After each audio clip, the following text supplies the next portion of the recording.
Em 29 de março de 2008, uma menina de apenas 5 anos desapareceu de um apartamento na zona norte de São Paulo. O caso mobilizaria o Brasil inteiro, geraria uma das maiores buscas da história do país e revelaria uma verdade tão perturbadora que mudaria para sempre as leis brasileiras relacionadas à proteção de crianças. Isabela de Oliveira Nardoni tinha olhos grandes e expressivos, cabelos castanhos e um sorriso que iluminava qualquer ambiente. Filha de Alexandre Alves Nardoni e Ana Carolina Trota de Oliveira. Ela vivia com a mãe e visitava regularmente o pai, que havia constituído uma nova família após a separação. Alexandre Nardoni havia se casado novamente. Sua nova esposa era Ana Carolina Jatobá, uma mulher que trabalhava como advogada e que trouxera para o relacionamento seus próprios filhos de um casamento anterior. Juntos, Alexandre e Ana Carolina tiveram mais uma filha, criando uma família reconstituída que, aos olhos externos, parecia funcionar razoavelmente bem. Isabela passava finais de semana alternados com o pai, a madrasta e os maio-hermos no apartamento onde moravam, no edifício London, localizado na rua Bela Sintra, no bairro da Vila Guilherme, zona norte de São Paulo. Na noite de 29 de março de 2008, Isabela estava sob os cuidados do pai e da madrasta. Era um sábado comum. As crianças brincaram durante o dia, jantaram e se prepararam para dormir. Por volta das 23h30, Alexandre Nardoni ligou para a emergência. Sua voz era tensa, quase frenética. Ele informou que sua filha havia caído do 6º andar do prédio. Isabela estava gravemente ferida no jardim do edifício. Quando o serviço de atendimento móvel de urgência chegou ao local, encontraram Isabela inconsciente, com ferimentos graves. Ela foi imediatamente levada ao Hospital Municipal Edmundo Vasconcelos. Os médicos trabalharam desesperadamente para salvá-la, mas os ferimentos eram devastadores. Isabela tinha traumatismo craniano severo, fraturas múltiplas e lesões internas graves. Às 5h30 da manhã do dia 30 de março, Isabela de Oliveira Nardoni faleceu. Ela tinha apenas 5 anos de idade. A notícia chocou São Paulo e rapidamente se espalhou pelo Brasil. Uma criança pequena havia morrido após cair do 6º andar de um prédio. As circunstâncias eram confusas e, desde o primeiro momento, havia perguntas que exigiam respostas. Alexandre Nardoni e Ana Carolina Jatobá apresentaram sua versão dos eventos à polícia. Segundo eles, Isabela estava brincando no apartamento enquanto eles assistiam televisão na sala. Em determinado momento, perceberam que a menina não estava mais no apartamento. Alexandre disse que correu até a janela do quarto e viu Isabela caída no jardim lá embaixo. Ele imediatamente desceu para socorrê-la e acionou a emergência. Ana Carolina confirmou a versão, afirmando que estava na sala quando tudo aconteceu.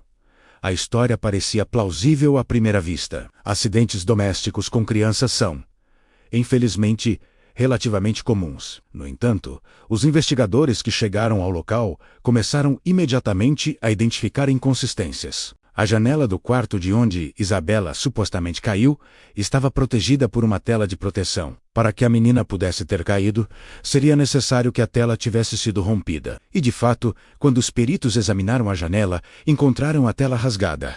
No entanto, o padrão do rasgo era estranho. A tela não estava rasgada de dentro para fora, como seria esperado se uma criança tivesse caído acidentalmente contra ela. Em vez disso, havia evidências de que a tela havia sido cortada menos possivelmente com um objeto cortante. Além disso, peritos encontraram marcas incomuns no parapeito da janela. Havia arranhões e sinais que sugeriam que algo, ou alguém menos, havia sido forçado através da abertura. A perícia também examinou o corpo de Isabela. Além dos ferimentos causados pela queda, os médicos legistas identificaram hematomas e lesões que eram incompatíveis com uma simples queda. Havia sinais de que Isabela havia sido agredida antes de cair. Mais perturbador ainda, análises forenses detectaram que Isabela tinha ferimentos na região do pescoço que sugeriam estrangulamento. Fibras de tecido foram encontradas sob suas unhas, indicando que ela havia lutado contra alguém. A investigação, liderada pelo delegado Luiz Flávio Gomes, passou a tratar o caso não como um acidente, mas como homicídio. Alexandre Nardoni e Ana Carolina Jatobá foram interrogados repetidamente. Sob pressão crescente dos investigadores, suas versões começaram a apresentar contradições. Alexandre afirmou que estava na sala quando tudo aconteceu. No entanto, testemunhas no edifício relataram ter ouvido discussões e gritos vindos do apartamento pouco antes da queda. Um vizinho afirmou ter ouvido uma criança chorando e pedindo por ajuda. Ana Carolina também foi interrogada extensivamente. Ela mantinha a versão de que estava na sala com Alexandre e que não viu, nem ouviu nada até o momento em que perceberam que Isabela não estava mais no apartamento. No entanto, análises de câmeras de segurança do edifício revelaram informações cruciais. As gravações mostravam Alexandre e Ana Carolina saindo do prédio minutos após a queda de Isabela, dirigindo-se a uma loja de conveniência próxima. O comportamento deles nas imagens parecia estranhamente calmo para pais que acabavam de presenciar a queda acidental de uma criança. Mais perturbador ainda, análises das imagens mostraram que o casal parou o carro em um ponto específico próximo ao prédio. Peritos identificaram que, naquele exato local, havia marcas de sangue no asfalto. Sangue que posteriormente foi confirmado como sendo de Isabela. Isso sugeria que Isabela já estava sangrando e gravemente ferida antes mesmo de sair do prédio. A teoria de uma queda acidental tornava-se cada vez menos plausível. Perícias no apartamento revelaram mais evidências perturbadoras. Análises com luminol, substância que detecta sangue mesmo após limpeza, menos mostraram que havia sangue em diversos pontos do apartamento, incluindo no corredor, no quarto e, surpreendentemente, no banheiro. Os padrões de sangue indicavam que Isabela havia sangrado dentro do apartamento e que houve tentativa de limpeza. Isso contradizia completamente a versão de um acidente repentino. Além disso, peritos encontraram fibras de tecido na tela rasgada da janela, que correspondiam à roupa que Isabela vestia na noite de sua morte. As fibras estavam presas de uma maneira que sugeria que ela havia sido forçada através da janela, não que havia caído acidentalmente. A pressão sobre Alexandre e Ana Carolina aumentou dramaticamente. A mídia brasileira cobria o caso 24 horas por dia. Manifestações populares começaram a ocorrer em frente ao prédio onde Isabela morreu, com pessoas pedindo justiça. A mãe de Isabela, Ana Carolina Oliveira, tornou-se uma presença constante na mídia. Devastada pela perda da filha, ela implorava por justiça e afirmava categoricamente que não acreditava na versão de acidente apresentada pelo pai de Isabela e pela madrasta.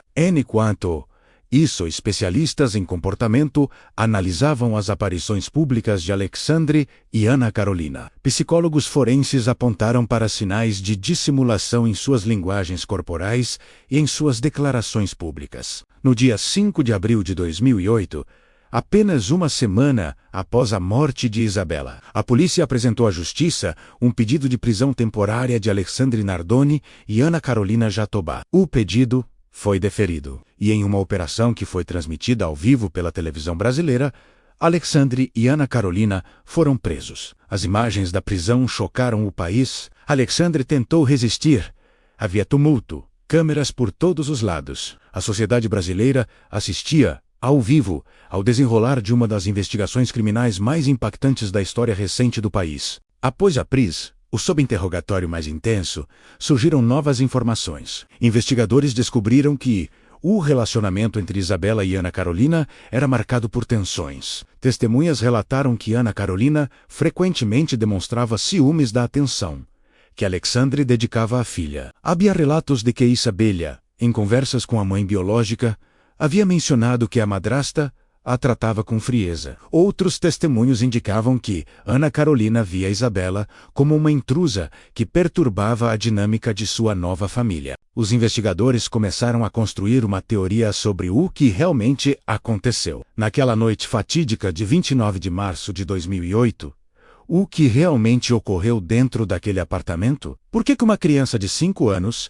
tinha marcas de estrangulamento? E como Alexandre e Ana Carolina responderiam às evidências esmagadoras que se acumulavam contra eles? Continue na segunda parte para descobrir como a investigação desvendou a verdade sobre a morte de Isabela Nardoni e como o julgamento se tornou um divisor de águas na justiça brasileira.